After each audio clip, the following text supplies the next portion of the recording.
ಗೃಹಲಕ್ಷ್ಮಿ ಯೋಜನೆ 2,000 ರೂಪಾಯಿ ಹಣ ಬಿಡುಗಡೆ ಬಗ್ಗೆ ಬಂದಿರುವ ಮಾಹಿತಿ ಮತ್ತೆ ಕರ್ನಾಟಕದಲ್ಲಿ ಈ ಜಿಲ್ಲೆಗಳಲ್ಲಿ ಭಾರಿ ಮಳೆ ಆಗಲಿದೆ. ಕೊರೋನಾ ಸೋಂಕು ಮತ್ತೆ ಜಾಸ್ತಿ ಆಗಿದೆ.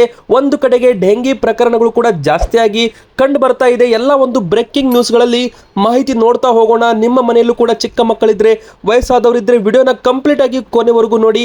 ಮತ್ತೆ ಕರ್ನಾಟಕದ ಪ್ರತಿಯೊಂದು ಟಾಪ್ ಸುದ್ದಿಗಳನ್ನ ಈ ವಿಡಿಯೋದಲ್ಲಿ ನಾವು ನೋಡ್ತಾ ಹೋಗೋಣ. ನೀವಿನ್ನೂ ಕೂಡ ವಿಡಿಯೋಗೆ ಲೈಕ್ ಮಾಡಿಲ್ಲ ಅಂದ್ರೆ ಈ ವಿಡಿಯೋಗೆ ಬೇಗನೆ ಒಂದು ಲೈಕ್ ಮಾಡಿ. ಹಾಗೆ ಕೆಳಗಡೆ ಕಾಣುತ್ತಿರೋ ಸಬ್ಸ್ಕ್ರೈಬ್ ಬಟನ್ ಇದೆಯಲ್ಲ, ಅದನ್ನ ಕ್ಲಿಕ್ ಮಾಡಿ. ಪಕ್ಕದಲ್ಲಿ ಕಾಣಿಸೋ ಬೆಲ್ ಐಕಾನ್ ಕೂಡ ಕ್ಲಿಕ್ ಮಾಡಿ. ಇದರಿಂದ ನಾವು ಹಾಕುವ ಎಲ್ಲ ವಿಡಿಯೋಸ್ಗಳು ನಿಮಗೆ ಸಿಗ್ತಾ ಇರುತ್ತೆ. ನಿಮಗೆ ಗೃಹಲಕ್ಷ್ಮಿ ಯೋಜನೆಯ ಕಂತು ಹಣ ಬಂದಿದ್ರೆ ಕಮೆಂಟ್ ಅಲ್ಲಿ ಎಸ್ ಅಂತ ಕಮೆಂಟ್ ಮಾಡಿ, ಇಲ್ಲಾಂದ್ರೆ ನೋ ಅಂತ ಕಮೆಂಟ್ ಮಾಡಿ. ನಿಮ್ಮ ಊರಿನ ಹೆಸರನ್ನು ಕೂಡ ಕಮೆಂಟ್ ಮಾಡಿ. ಮೊದಲಿಗೆ ಯಾರಿಗೆ ಗೃಹಲಕ್ಷ್ಮಿ ಹಣ ಬಂದಿಲ್ಲ ಅವರು ಯಾರು ಕೂಡ ಗಾಬರಿ ಆಗಬಾರದು ಅಂತ ಈಗಾಗಲೇ ಲಕ್ಷ್ಮಿ ಹೆಬ್ಬಾಳ್ಕರ್ ಸಚಿವರು ಮಾಹಿತಿ ಕೊಟ್ಟಿದ್ದಾರೆ. ಹೌದು, ಕೇಂದ್ರ ಸರ್ಕಾರದ ನಿಯಮದ ಪ್ರಕಾರ ಗೃಹಲಕ್ಷ್ಮಿ ಯೋಜನೆ ಹಣವನ್ನ ಇಲಾಖೆ ಬದಲು ಜಿಲ್ಲಾ ಪಂಚಾಯತ್ ಮತ್ತು ತಾಲೂಕು ಪಂಚಾಯತ್ ಮೂಲಕ ನೀಡಬೇಕು. ಕೆಲವೊಂದು ತಾಂತ್ರಿಕ ಸಮಸ್ಯೆಗಳು ಕಾರಣದಿಂದ ಹಣವನ್ನ ಗೃಹಿಣಿಯರಿಗೆ ತಲುಪುವುದಲ್ಲಿ ವಿಳಂಬವಾಗಿದೆ ಹೊರತು ಬೇರೆ ಯಾವುದೇ ಕಾರಣ ಇಲ್ಲ ಅಂತ ಖುದ್ದು ಲಕ್ಷ್ಮಿ ಹೆಬ್ಬಾಳ್ಕರ್ ಅವರು ಒಂದು ಮಾಹಿತಿ ಕೊಟ್ಟಿದ್ದಾರೆ. ಇನ್ನೊಂದು ಕಡೆಗೆ ಗೃಹಲಕ್ಷ್ಮಿ ಫಲಾನುಭವಿಗಳ ಪಟ್ಟಿಗೆ ಸಂಬಂಧಪಟ್ಟಂತೆ ಯಾವುದೇ ಪರಿಷ್ಕರಣೆ ಮಾಡೋದಿಲ್ಲ ಎಂದು ಸಚಿವ ಲಕ್ಷ್ಮಿ ಹೆಬ್ಬಾಳ್ಕರ್ ಅವರು ಸ್ಪಷ್ಟನೆಯಾಗಿ ಮಾಹಿತಿ ಕೊಟ್ಟಿದ್ದಾರೆ. ಪ್ರತಿ ತಿಂಗಳು ಗೃಹಲಕ್ಷ್ಮಿ ಯೋಜನೆಗೆ 10 ರಿಂದ 15 ಸಾವಿರ ಮಹಿಳೆಯರು ಸೇರ್ಪಡೆ ಆಗ್ತಾ ಇದ್ದಾರೆ. ಹೀಗಾಗಿ ಹಣ ಸಂದಾಯ ಮಾಡಲು ತಾಂತ್ರಿಕ ಸಮಸ್ಯೆ ಉಂಟಾಗ್ತಾ ಇದೆ.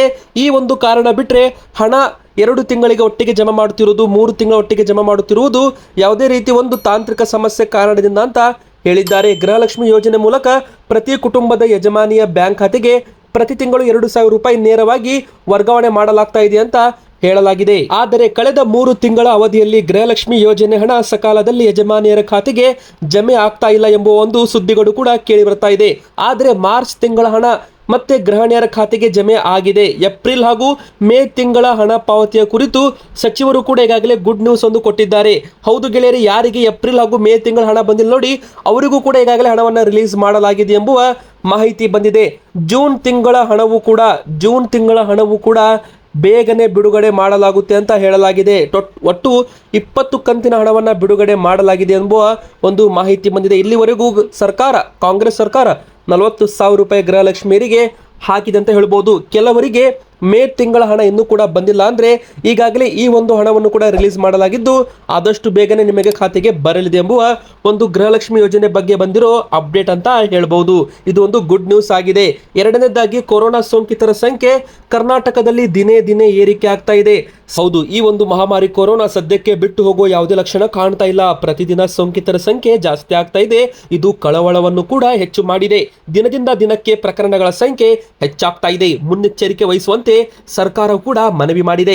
81 ಪ್ರಕರಣಗಳು ಪತ್ತೆಯಾಗಿದೆ. ಕಳೆದ 24 ಗಂಟೆಯಲ್ಲಿ ರಾಜ್ಯದಲ್ಲಿ ಸುಮಾರು 81 ಕೊರೋನಾ ಪಾಸಿಟಿವ್ ಕೇಸ್ಗಳು ಪತ್ತೆಯಾಗಿದೆ. ಇದು ಸ್ವಲ್ಪ ಚಿಂತೆ ಮಾಡುವ ವಿಚಾರವಾಗಿದ್ದರೂ 78 ಜನ ಸೋಂಕಿತರು ಸುಧಾರಿಸಿ ಡಿಸ್ಚಾರ್ಜ್ ಕೂಡ ಆಗಿದ್ದು ಇಲ್ಲಿ ಒಂದು ಸಂತೋಷದ ವಿಚಾರವಾಗಿದೆ.